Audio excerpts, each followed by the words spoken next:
In this video, we're going to take a look at the concept of limits and give you a quick introduction of the whole notion of a limit and what it refers to. And then we will get into some of uh, the means in which we'll calculate limits. So the first thing is if you look at limits and where that originated, um, the first problem that often is referred to as the area problem. So for example, back in times before we knew that the area of a circle was pi r squared, mathematicians were trying to get the area of something with curved edges. So they said, well, how about we put a triangle in there, get the area of the triangle? Well, that would be an estimate, but the problem is it's not a very good estimate. So they said, well, rather than use a triangle, how about um, put something, a shape in there that's four-sided. So let's say make a square there, say there. You get the idea. There. So then find the area of the square instead of the triangle. That would be a bit better.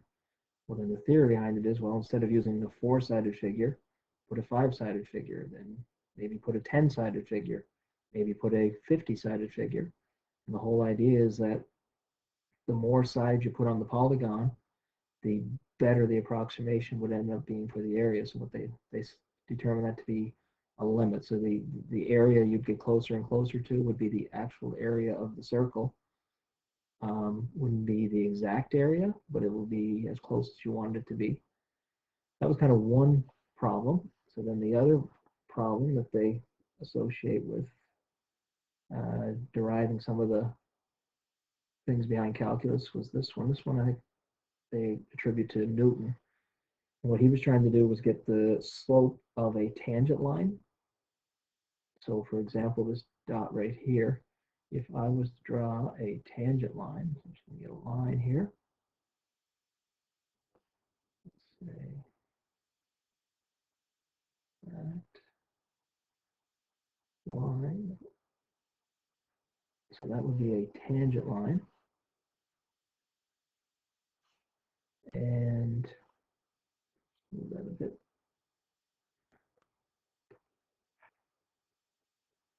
You get the idea. So a tangent line just touches the graph in one spot. So let's suppose that if I was trying to get the slope of that line, my dilemma would be I only know one point on the line. That's this one right here. And to get the slope of a line, we know that you calculate the slope from our earlier studies in grade 10. Slope of a line is just equal to the y2 value minus the y1 value, change in y, divided by the x2 value minus the x1 value. That's how we calculate slope, but that works well if we know two ordered pairs on the line.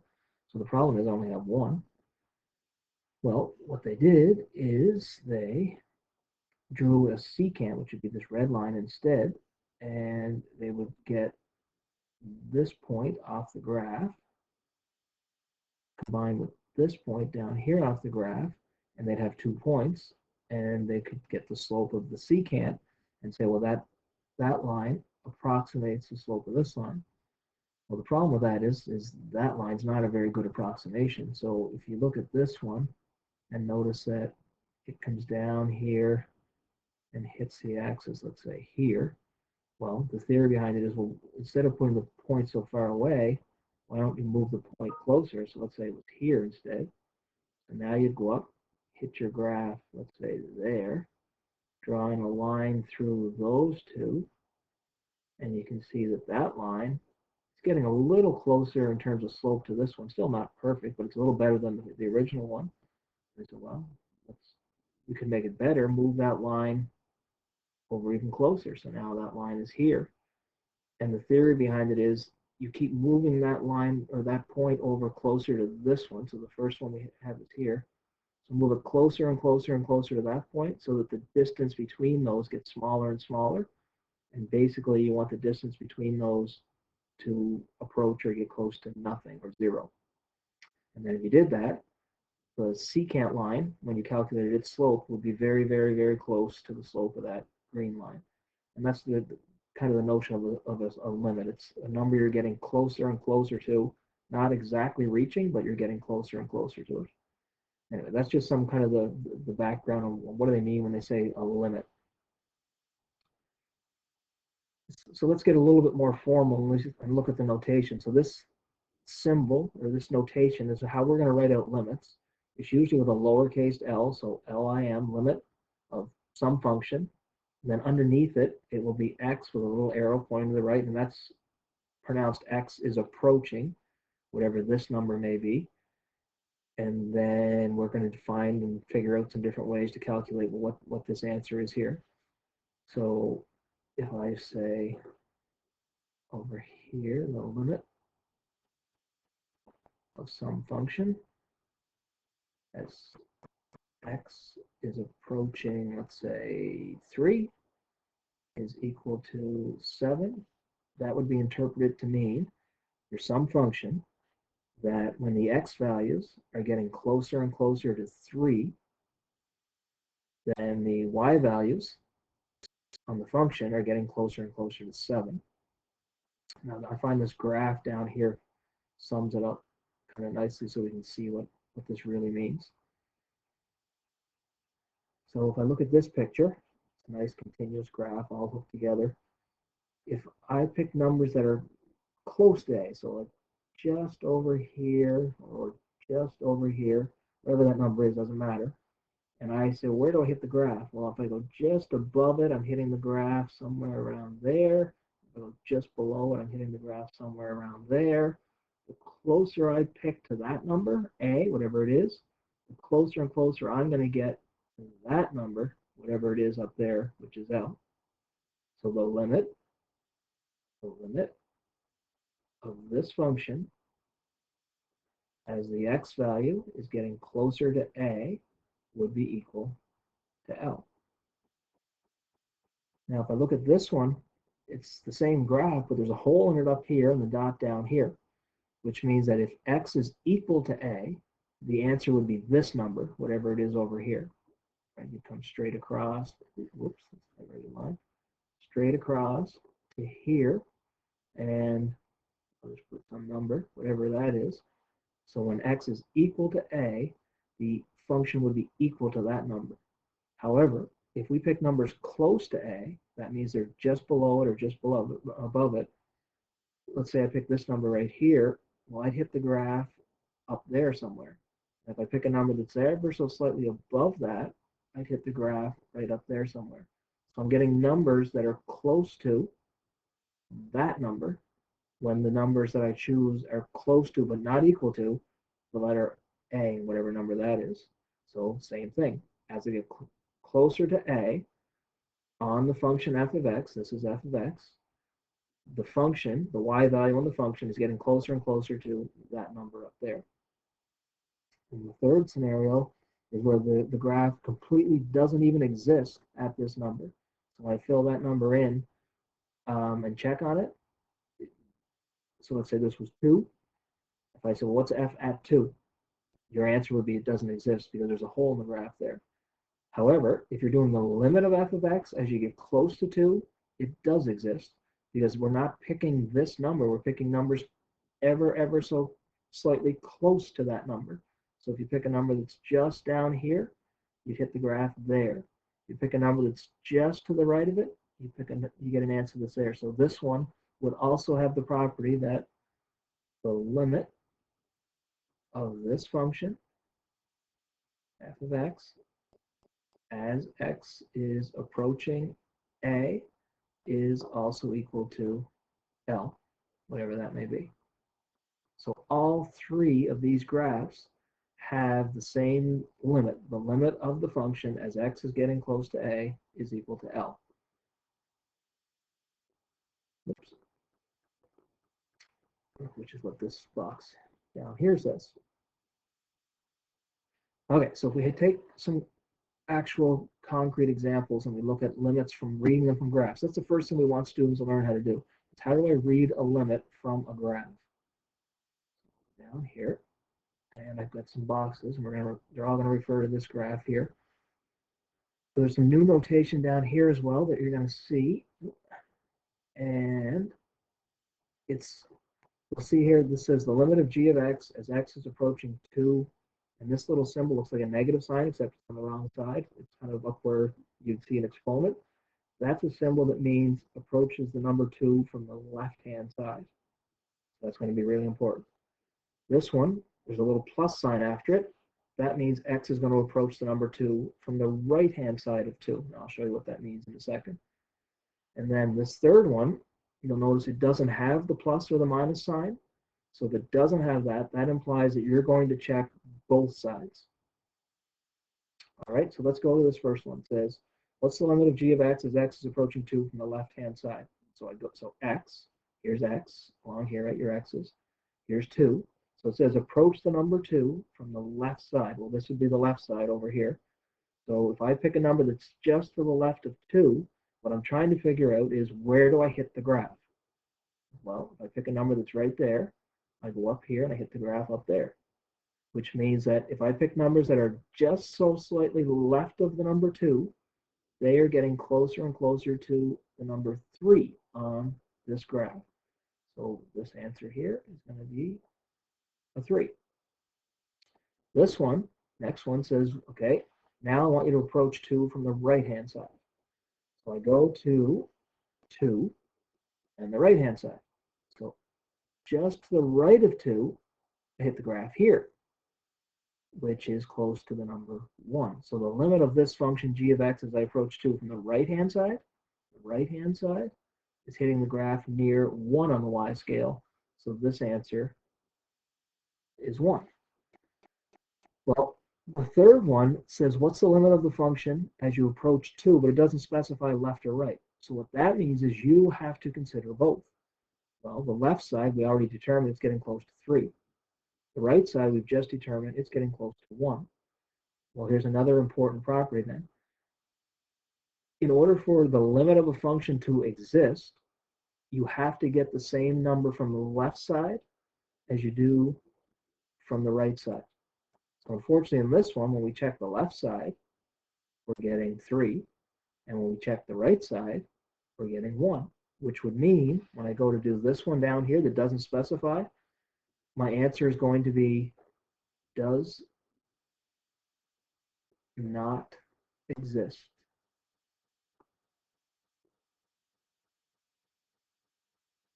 And we usually have a little acronym we use for that. We just write in the box here D, N, E. That will be our way of saying does not exist. Okay, we've got a couple more here. Again, looking at the same graph. So the next one says, what's the limit of this function as we approach? So it's going to be 5 from the left, 5 from the right, and then the number 5. So let's go back up and look at our graph. Here's the number 5. All right, so again, don't be fooled by that dot. That doesn't matter. That dot is just when we actually equal 5. We're not going to equal 5. We're going to pick a number just to the left of 5. So just to the left of 5, I'm hitting the graph there, which if you go across, it's supposed to line up a little. It looks like it might be slightly below, but it's supposed to be lining up with the number 2 on the y scale. So the left side of 5 is going to be 2. Well, while we're looking at the graph, let's check the right side. The right side of 5 is also hitting the graph close to 2 on the y scale. So the left side, we agree, is 2. The right side is also 2. So if I go down below here now and look at this, the limit of the function as you approach 5 from the left side is 2. 5 from the right side is 2. So this time, unlike up here, you'll see up here these were different. This time the left side and right side are the same. So the limit as you approach 5 is that number, 2. Now notice down here, if we just said, what is g at 5? And of course, g at 5 it's not a limit now. So this notation isn't there. It's just the function g. What is it equal to if you fill in x as 5? So you go to your graph. If x is equal to 5, you hit that dot right there. So your answer would be 1 or slightly above 1. So let's say 1.2 or something like that. But it's not the same as the limit because we're now actually picking the number 5. So it would be, let's say 1.2 approximately. Okay, so we got one more down here. Let's have a look at this one. Oh, so the pink colored graph is F and the blue colored graph is G. So we gotta make sure we pick the right one. So the first one says F at -2. So it's not a limit. It's when X is equal to -2 on the function F. So X is equal to -2. The function F is higher. So if you're equal to -2, there's nothing here. You're going to go right through the hole, and you're going to hit right there. That's the actual dot you're going to hit. So that's going to line up with that number. So F at -2 is going to be equal to the number 2.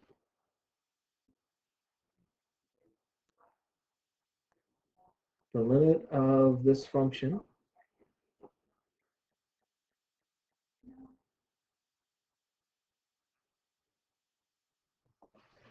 all right, so we're going to call it away for a second, right back here now. So we're looking at, now it's a limit as X is approaching the number 1 from the left-hand side. So again, now we're not equal to the number 1. We're just getting close to the number 1 from the left-hand side. So here's the number 1. Go ever so slightly to the left over here. So where would I hit the graph? So I go down, I go right past here because there's nothing there. I hit the graph down here. So when X is getting close to 1 from the left-hand side on function G, sorry, I'm looking at the wrong one. Oh no, G is the blue one. So G is the blue one down here. We're getting close to -2 on the Y scale.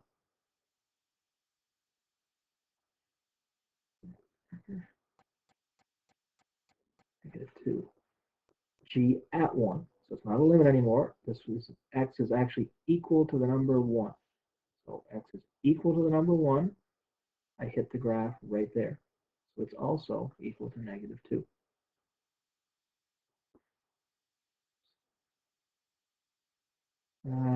Looking at 1 from the right-hand side, and this is function G again. So G, 1 from the right, we hit right there, which is close to the number -1 on the Y scale. So that one will be -1. The limit of G of X as X approaches 1. Well, that means you've got to look at 1 from the left, which is -2, 1 from the right, which was -1. So that means that the two of these are not the same value. Therefore, the limit of this function as X is approaching 1 will be, as we said earlier, does not exist. F of X as X approaches 1. Now notice it doesn't say left or right side, so I got to check both. And this time it's function F, which is the pink colored one. So if I go to the left of 1 or the right of 1, in both cases, I'm getting close to the number 2 on the Y scale. So that means that 1 from the left is 2, 1 from the right is 2. So therefore, the limit as I approach 1 will be the number 2 because the left and right are both the same number, which is 2. This one says, what is the limit of f of x as x is getting close to -2? Again, doesn't say left or right side, so we have to check both. I go up to my graph. Now this can throw students off because of this dot up here, but this dot is going to be immaterial. It doesn't matter because that's only when x is equal to -2. We're picking numbers that are ever so slightly left of -2 and ever so slightly right of -2. So as x approaches -2 from the left-hand side, I'm getting close to 1 on the Y scale. As x approaches -2 from the right-hand side, I'm also getting close to the same number, 1 on the Y scale. And again, the hole here doesn't make any difference because that's just when x is equal to the number 1, where that hole would exist. Or sorry, not equal to 1, x is equal to -2. And we're not picking equal to -2, we're slightly left and slightly right of -2. So in both cases, I'm getting close to the same number, which would be a 1. Down here, this will again be a 1. All right, so I've got an example here. I want you to look at this picture And I'm going to get you to fill these in, what you think they would be. I'll just get you to pause when you're doing it, and then you can turn the video back on and see how you made out.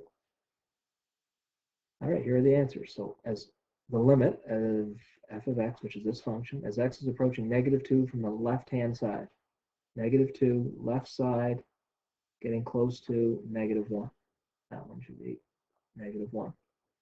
-2 from the right-hand side, -2, ever so slightly to the right of it, I'd hit the graph down here at -2. This one says the limit of f of x is approaching -2. Doesn't stipulate left or right, meaning I got to check both. The only way it exists is if these are the same. They're different, so it will be a does not exist. Now this one's not a limit. This is saying when x is actually equal to the number -2. Well, this is an open dot, so it's not going to hit the graph there. It's going to keep going down through, and then it's going to hit the graph right here.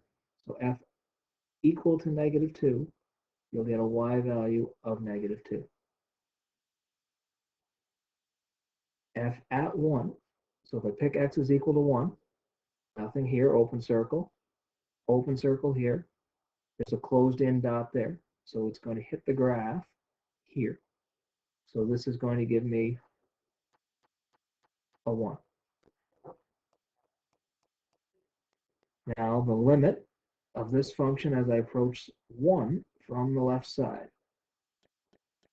Here's 1 from the left side, so it's hitting right about here, which if we make an estimate, I'd say it's at about -0.5. And the last one says, what's the limit of this function as we approach 1 from the right-hand side? Well, 1 from the right-hand side, can't see it, must be, oh, here it is up here. So it's not down here, there's nothing down here. So 1 from the right-hand side, and again, this dot's been made a little bit bigger than it should be. It doesn't really stretch out to here. So ever so slightly more than 1, it would pass by there and hit the graph right up here by the number 2. So this one should be a 2. So those would be the answers reading from those graphs. We're going to skip the domain and range for right now. We're more concerned about limits at this point. All right, that's as far as we're going to go for this first video.